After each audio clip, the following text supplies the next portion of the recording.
இப்போ என்டிகே கட்சியோட ஒருங்கிணைப்பாளர் திரு சீமான் அவர்கள் வந்து ஒரு பென்ஸ் கார் ஒன்று வாங்கியிருக்காரு. கிட்டத்தட்ட 1,50 கோடியிலேருந்து 2 கோடி ரூபா வரும்.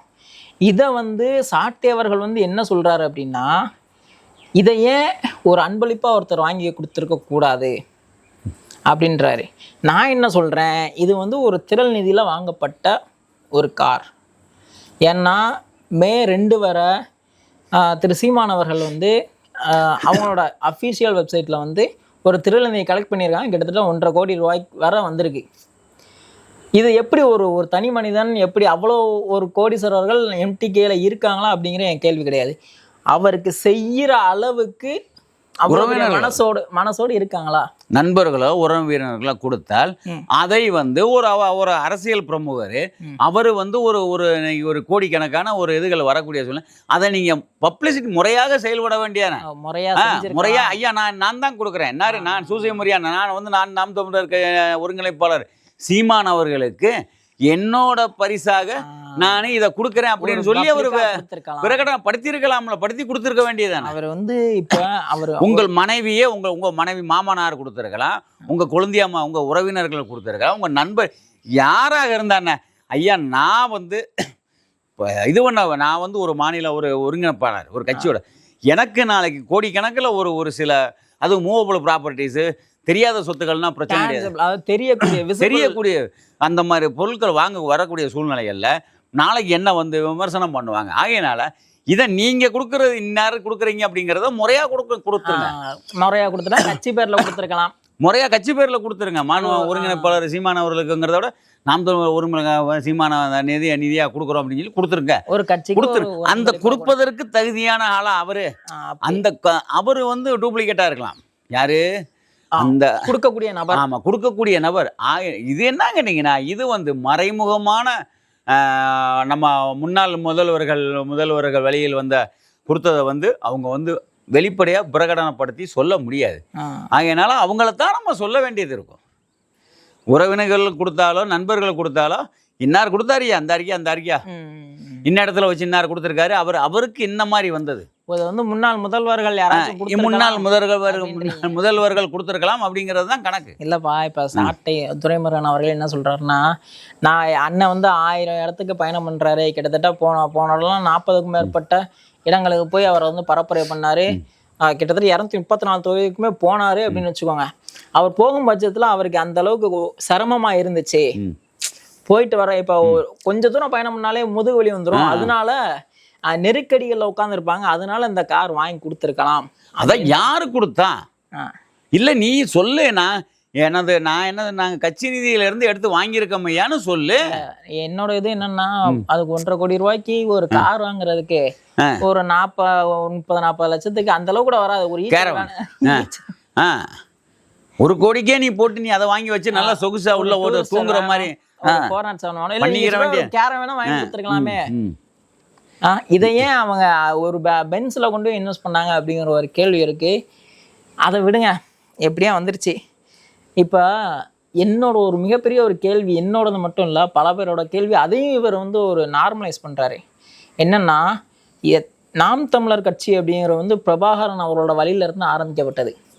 அன்னைக்கு எப்படி பிரபாகரன் 2009 அவர் வந்து 2009 வரை எப்படி அவர்கள் போராடினாரோ தனி ஈழத்துக்காக, அதாவது தமிழ்நாட்டு மக்கள்லாம் தமிழ் மக்களுக்காக, தனி நாட்டுக்காக அவர் எவ்வளோ தூரம் போராடினாரோ அதெல்லாம் தரவுகளை எல்லாம் அவர் கூட இருந்தே சேகரித்து அவர் வழியில் இதை நீங்கள் தமிழ்நாட்டில் பண்ணுங்க அப்படிங்கிற பட்சத்தில் இவர் இங்கே வந்து நாம் தமிழர் அப்படிங்கிற ஒரு அமைப்பை ஆரம்பித்தாருன்னு கூட சொல்ல முடியாது. இன்னொருத்தர் ஆரம்பித்தா அவர்கிட்ட இருந்து இவர் வாங்கி என்ன பண்ணுறாரு, நான் வந்து தமிழ் மக்களுக்காக போராடுறேன் அப்படிங்கிற ஒரு விஷயத்தை கொண்டு வர்றாரு. ஏடிஎம்கே டிஎம்கே இவங்க 2 பேருமே மக்களுக்காக இல்லை, கொள்ளையடிக்கிறாங்க, பல விஷயங்கள் பண்ணுறாங்க அப்படின்னு பேசிக்கிட்டு இருந்த சீமான் அவர்கள் 2023 2024 எலெக்ஷன் வர என் தம்பி வருவான், எனக்கு ஆதரவு கொடுப்பான், நாங்கள் 2 பேரும் நிற்போம் அப்படின்னு சொல்லிட்டு இருந்தார். என்னைக்கு விஜய் அவர்கள் வந்து முதல் மாநாட்டில் சீமான் அவர்களை ஒரு பொருட்டாவே என்னல அப்படின்னு தெரிஞ்சதுக்கப்புறம் அவர் திமுகவை எந்த அளவுக்கு எதிர்த்தாரோ அதை விட பல மடங்கு தாவேக்காவை எதிர்க்க ஆரம்பித்தார். கேட்டால் எனக்கும் அவனுக்கும் கொள்கையில் வந்து வேறுபாடு பட்டுச்சு. திமுக அதாவது திராவிட கட்சிகளோட கொள்கையை தான் விஜயும் கொண்டு வர்றாரு, அதனால் எனக்கு உடன்பாடு இல்லை அப்படின்னு சொல்லி இத்தனை வருஷம் திமுகவை விமர்சனம் பண்ணிக்கிட்டு இருந்த சீமான் இன்னைக்கு அவரோட கொள்கையிலேருந்து இறங்கி வந்து திமுகவை ஒரு தன்னோட பங்காளி கட்சி அப்படிங்கிற அளவுக்கு கொண்டு வந்திருக்காரு. இதை பற்றி நீங்கள் என்ன நினைக்கிறீங்க? ஏன்னா காங்கிரஸாக இருக்கட்டும் திமுகவாக இருக்கட்டும் இவங்க 2 பேரும் தான் காரணம் பிரபாகரன் அவரோட உயிரிழப்புக்கு அப்படிங்கிற ஒரு விஷயம் வந்து பேசிக்கிட்டு இருக்காங்க. காங்கிரஸ் எந்த அளவுக்கு எதிர்க்கிறாங்களோ அந்த அளவு திமுகவை இவங்க நீர்த்துட்டாங்க, அந்த எதிர்ப்புலேருந்து நீர்த்து போயிட்டாங்க. இன்றைக்கி 2 பேரும் பொதுவெளியில் மீட் பண்ணி சந்தித்து பேசுகிற அளவுக்கு ஒரு விஷயம் இருக்குது. அதை நீங்கள் எப்படி பார்க்கீங்க? எல்லாமே பணம் தான், எல்லாமே பணம் தான். பணம் தான்றீங்க? ஆமாம் ஆமாம். இன்றைக்கி நாம் தமிழர் ஒருங்கிணைப்பாளர்களுக்கு இன்றைக்கி முன்னாள் முதல்வர் வழியிலிருந்து பணப்பட்டுவாடாக்கள் நடக்கங்காட்டி தான் நடந்து அவர் வந்து எல்லாருமே இந்த இருக்கிற சிஎம் விஜயை வந்து அவர் ஆட்சியை கவிழ்க்கணும், அவருக்கு இடைஞ்சல்கள் கொடுக்கணும் அப்படிங்கிறதுக்காக முன்னாள் முதலமைச்சர் வழியிலிருந்து எந்தெந்த வழிகளில் அவர்களுக்கு இடைஞ்சல் கொடுக்கணுமோ அந்தந்த வழிகளில் ஒவ்வொருத்தரையா இழுத்து ஒவ்வொருத்தரையா செயல்பட சொல்லியிருக்கிறாங்க. இதற்கு எல்லாமே மூல இதுகள் வந்து பணம் தான். ஆனால் சாட்டை துரைமுருகன் என்ன சொல்கிறார் அப்படின்னா, இது வந்து ஒரு அரசியல் மாண்பு, இதை வந்து எல்லாருமே கடைபிடிக்கிறாங்க அப்படின்றாங்க. இன்னொன்று, திரு மு.க. ஸ்டாலின் அவர்களை சிஎம் சந்திச்சார்ல, எதுக்கு சந்திச்சாரு? மரியாதை நிமித்தம். மரியாதை நிமித்தம் அதுதான், அவ்வளவுதான், வேற எதுவுமே கிடையாது. மரியாதை நிமித்தங்கிறத விட அவர் தாவேகா தலைவரா போய் மு.க. ஸ்டாலின் அவர்களை சந்திக்கல, முதல்வராகத்தான் ஒரு தமிழக முதல்வராகத்தான் போய் மூத்தோர்கள் முன்னோர்கள் அந்த ஒரு வழியில் வந்தவங்க, முன்னாள் ஒரு எக்ஸ்பீரியன்ஸ் பர்சன், முதல்ல வயசுல கூடினவங்க, ஒரு கட்சி தலைவர் அப்படிங்கிற ஒரு காரணத்துக்காகத்தான் குறிப்பிட்ட ஆள்களை போய் சந்திச்சாரு. அப்புறம் மக்களை சந்திக்கிறாரு. அதுக்கப்புறம் கடைநிலை தொண்டனை முதற்கொண்டு சந்திக்கத்தான் செய்வாருன்னு தான் சொல்ல வர்றது. பண்ணுவாரு, காலங்கள் வரும். அதுதான் இப்போ அவங்க வந்து 2ஐயும் கம்பேர் பண்றாங்க. அது வந்து சரியா போச்சு, இவர் வந்து முதலமைச்சராக தான் போய் பார்த்தாரு அப்படின்ட்டு. ஆமா. ஆனா இவர் திமுக தலைவரான மு.க. ஸ்டாலின் அவர்களையும் சரி, எதிர்கட்சி தலைவரான உதயநிதி ஸ்டாலின் அவர்களையும் சரி சந்திச்சதுக்கு மிகப்பெரிய ஒரு காரணம் பணம் தான் அப்படின்னு பேசுறாங்க. பணம் தான். ஆனா இவர் அரசியல் மாண்பு கிடையாது, பணம் தான். இல்ல, என்னோட கேள்வி என்னன்னா, இதே இடத்துல ஒரு காங்கிரஸ் கட்சியோட பிரமுகர், இப்ப விடுங்க, அங்க இருக்க ஹெட்டே வராருன்னு வச்சுக்கோங்க, அம்மா சோனியா காந்தி வருதுன்னு வச்சுக்கோங்க, இல்லையா ராகுல் காந்தி வர்றாருன்னு வச்சுக்கோங்க, போய் நின்று பேசிடுவாரா? யாரு? சீமான். முடியாது, வாய்ப்பு இல்லை.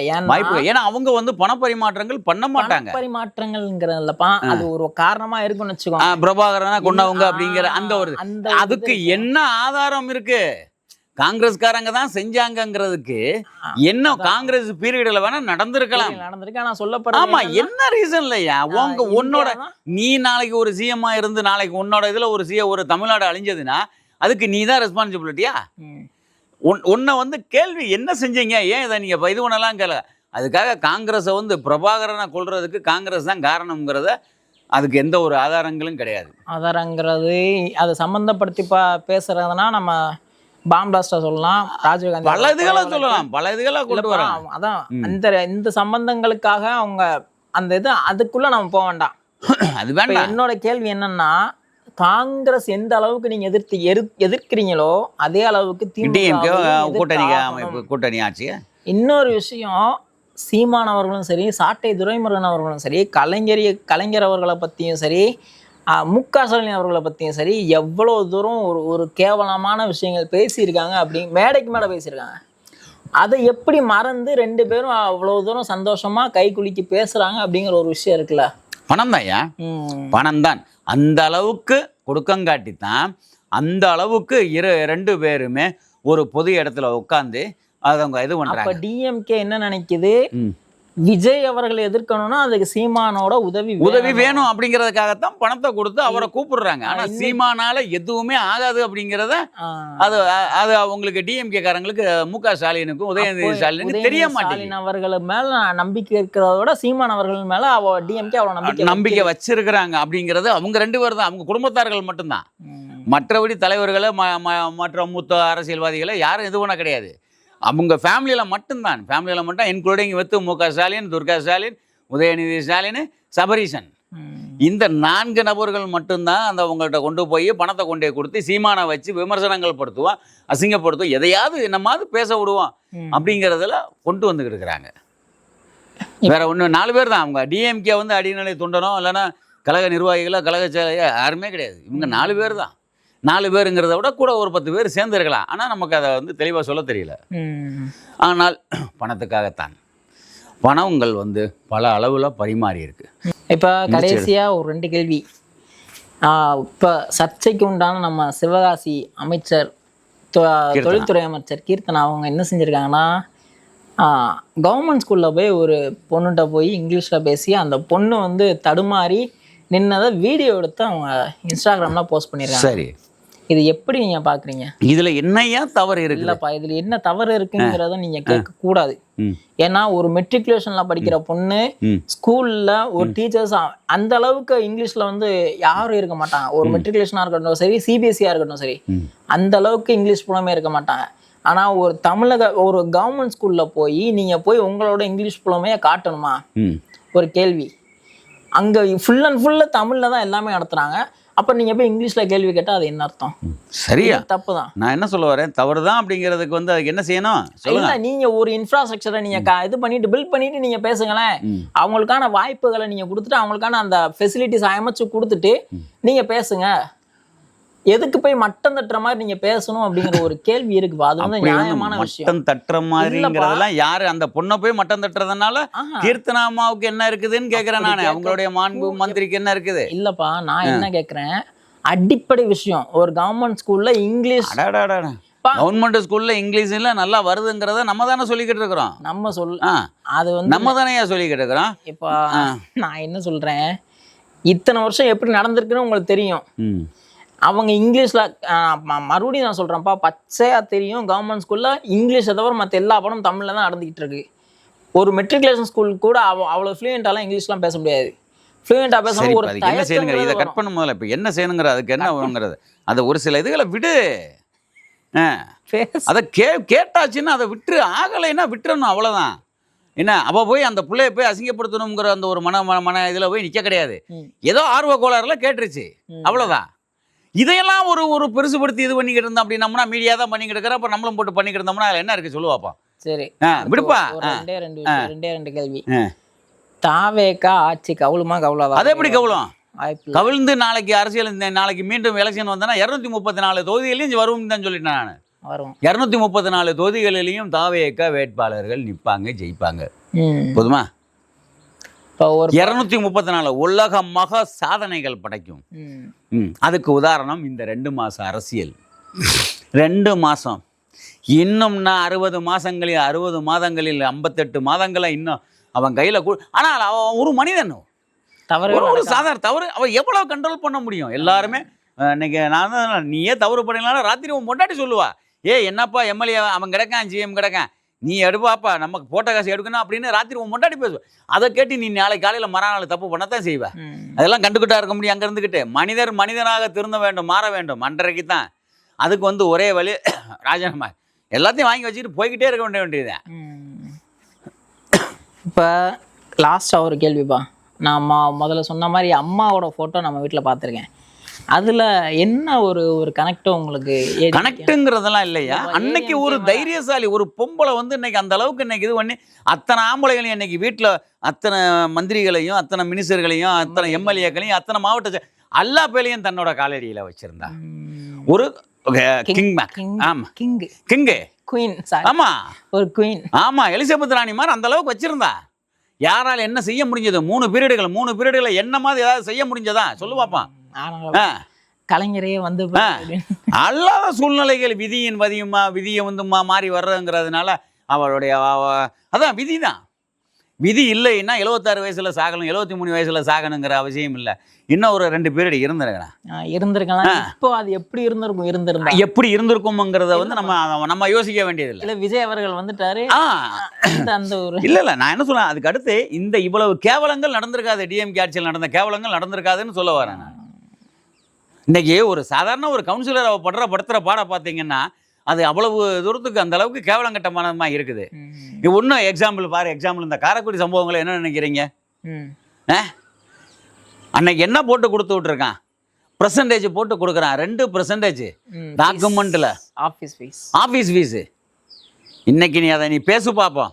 டிஎம்கே பீரியட்ல நம்ம போனோம் 2 வருஷம் முன்னாடி. இப்பதானே ஐயா 23 தானே ஐயா, அதான் 2 வருஷம் கரெக்ட் ஆபீஸ் ஃபீஸ். அப்பதான் மாநகராட்சி ஆகுது. இன்னைக்கு இன்னைக்கு எந்த அந்த ஃபீஸ் இல்லாம என்ன கணக்கு என்ன விவரம்ங்கிறத சொல்லுங்க. மக்கள் வந்து பயமா ஒரு மரியாதை ஒரு கொஞ்சம் கொஞ்சமா தான் திருத்த முடியும். சவுக்க வச்சுக்கிட்டு சாத்திக்கிட்டு அடிச்சுக்கிட்டே இருக்கணும், அந்த பயம் வரணும். பிள்ளைகள் இன்னைக்கு பள்ளிக்கூடத்தில் வாத்தியார் வரான் அப்படின்னா அந்த மாதிரி அந்த பயம் இருக்கணுமே தவிர்த்து மற்றபடி அவர் டீச்சர் சிரிப்பு டீச்சர், வாத்தியார் சிரிப்பு வாத்தியார் அப்படிங்கிற மாதிரி இருந்தால் எதுவுமே அந்த அந்த அந்த இது வந்து அது அப்படித்தான் போய்கிட்டு.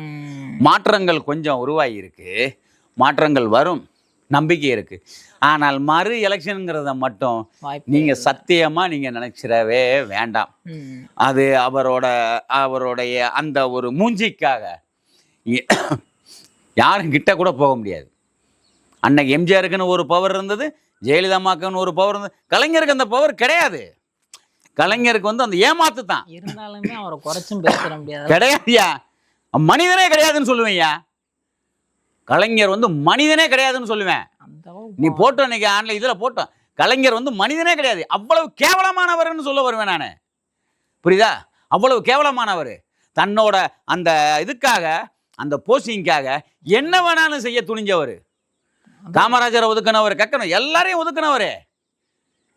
ஆனாலும் எம்ஜிஆருடைய அந்த ஒரு இதுக்காக ராசிக்காகத்தான் அவர் அந்த இதை விலக்கி விட்டு போட்டு அத்தனையும் தள்ளி விட்டு போட்டு அந்த முகராசிங்கிற வந்து அதே இது நம்ம இன்னைக்கு உள்ள முதல்வருக்கு இருக்குது அப்படிங்கிறத சொல்றோம். அதை வந்து யாராலையும் மாற்ற முடியாது. மக்கள்கிட்ட உள்ள அந்த மாஸ், அதைத்தான் நான் சொல்ல வரேன். அதைத்தான் வந்து வேற மாதிரி சொல்றோம், அவ்வளவுதான். மக்கள்கிட்ட உள்ள மாஸ் கிடைச்சது, அடிச்சாங்க. இன்னும் நீ அடுத்தாப்புல நீ 6 மாசத்துல நீ ஆட்சியை கழிச்சு நீ கொண்டு வா, 234 தூக்குவான், 234 தூக்குவான், உன்னை கல்லால் அடிப்பான், அவ்வளோதான். உன்னை நான் ஏன்டா அரசாங்க பணம் வந்து அந்த அளவுக்கு இருக்கா? இப்போ அதைத்தான் சொல்ல வரேன். 8 எம்எல்ஏக்கள் தோத்தவங்க நின்று நாளைக்கு நிற்க கூடாது. நின்னா அதுக்கு உண்டான என்ன செலவை 10 மடங்கு கட்டு, 10 மடங்கு கட்டு.